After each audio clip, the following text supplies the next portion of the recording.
3, 2, 1. On est toujours au Hammer Time 2020, ce dimanche à la salle du gymnase Théâtre Sébastopol, là j'ai du mal. On est avec la boîte à mock qui est venue nous présenter son système de jeu, qui est en fait un wargame avec des Lego. Ça fait 2 ans qu'il développe le jeu et il est venu nous présenter et nous faire jouer à son jeu. Je te laisse la parole. Eh ben ouais, moi c'est Romain. Donc j'ai créé la boîte à mock parce que c'est une communauté qui tourne autour de la création avec les Lego. En fait, mock, il faut savoir que c'est un acronyme qui veut dire My Own Creation. Et c'est le principe de faire sa propre création avec des Lego. Et en fait, l'idée de base de ce truc-là, c'est parti du fait que j'avais une mallette remplie de figurines Star Wars qui prenait entre guillemets la poussière et je voulais jouer avec, comme un gosse. Sauf qu'on ne fait pas piou piou piou à notre âge. Il y a des règles qui sont sympas à avoir et dans les wargames ça se retrouve. Et donc j'ai commencé à bûcher sur ça en 2018, mai 2018 j'ai démarré avec du coup 2 potes qui sont wargamers, un qui est parti vivre au Québec et Anthony qui m'accompagne souvent. On a testé plein de fois des phases de jeu, des jets de dés, des caractéristiques et tout pour tester un peu l'équilibre. Et après, tout l'aspect visuel s'est mis en place avec des systèmes de socs, de couleurs et tout. Et le but, voilà, c'est pour les initiations, c'est juste de se tirer dessus, puisque là, on est sur une époque moderne futuriste. Et après, il y a des scénarios qui sont en cours de réflexion. Il y en a 2 ou 3 qui sont déjà un petit peu rodés, où le but, c'est d'ouvrir des caisses, capturer des drapeaux, détruire un VIP. Il y a un officier qui existe dans le jeu, donc le but, c'est de détruire l'officier adverse. Et tout ça d'une manière visuelle et immersive, comme on peut le voir aujourd'hui. Je fais des plateaux qui sont faits exprès pour les initiations, pour vraiment être en immersion totale. Et déjà parce que c'est ma passion, et parce que ça permet aux gens aussi de se projeter, trouver des idées. Et voilà quoi.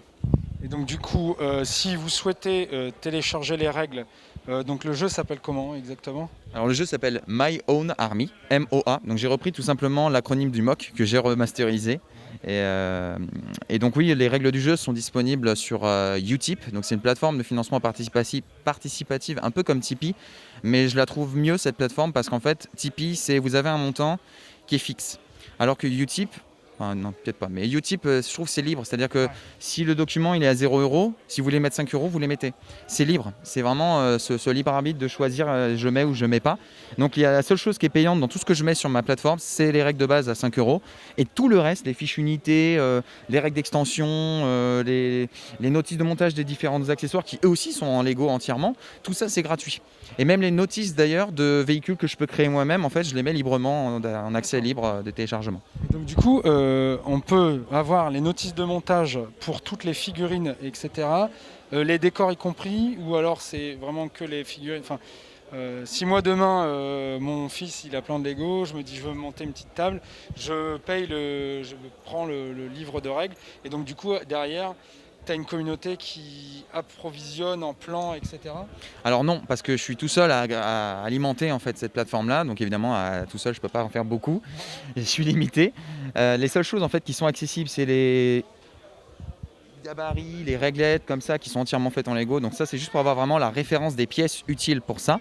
Tout ce qui est plateau de jeu, figurines, pour le coup sont les personnes qui doivent se débrouiller. Après moi je reste disponible s'il y a besoin de conseils, de liens de boutiques, de liens de contact vers des personnes qui vendent ce genre de choses. Moi je suis carrément dispo pour aider et ça m'arrive souvent d'ailleurs de donner des conseils. Il y a des gens qui débarquent là-dedans, qui sont pas dans le Lego et qui savent pas où chercher.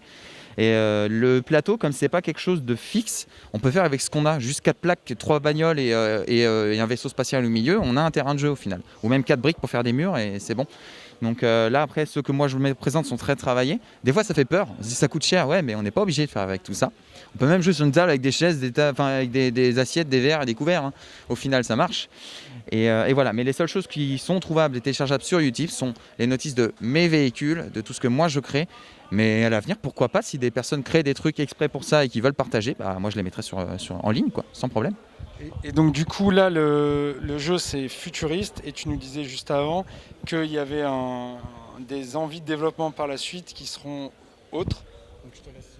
Ouais, c'est ça, parce que le maître mot aussi, après l'adaptabilité, c'est l'accessibilité, que ce soit accessible au plus grand nombre, aussi bien en âge qu'en univers. Il y en a, ils préfèrent le médiéval fantastique, et ce jeu-là, moi j'ai prévu de le faire en médiéval fantastique. Donc pour l'instant, je suis sur une version moderne futuriste sur les règles de base, le déploiement en unité comme on l'a aujourd'hui en initiation. Je travaille sur la version avec extension véhicule pour jouer avec des engins, des gros bolides ou des petites motos rapides et tout. Et ensuite viendra la version escarmouche où chaque figurine sera individuelle, à composer soi-même. Et ensuite, je vais m'attaquer sur le moderne futuriste sur le médiéval fantastique et sur le même plan. Donc hop, on revient au début avec le format de guerre comme ça en médiéval. On va ensuite taper sur des catapultes ou des chevaux, des cavaleries, des choses comme ça. Puis on va aller sur des escarmouches. Ok, bien, donc merci. Vous pouvez venir tester donc, le système de jeu MOA au Hammer Time. Venez, ça a l'air génial. C'est super fun. Et vous pouvez aller sur son site, la boîte à mock. Et sur ma chaîne YouTube. Et sur sa chaîne YouTube. Et oui, voilà. parce qu'en fait, j'ai une chaîne YouTube sur le Lego de manière générale et j'ai une playlist spécifique MOA où j'y présente j'y décris en fait les unités, comment elles fonctionnent, comment ça combotte, l'univers. Là, je vais faire une vidéo sur comment faire son plateau de jeu de manière simple. Enfin voilà, j'ai prévu de faire plein de trucs à ce sujet-là. Ok, donc eh bien, suivez la boîte à mock sur YouTube et on vous retrouve plus tard pour d'autres interviews. Salut!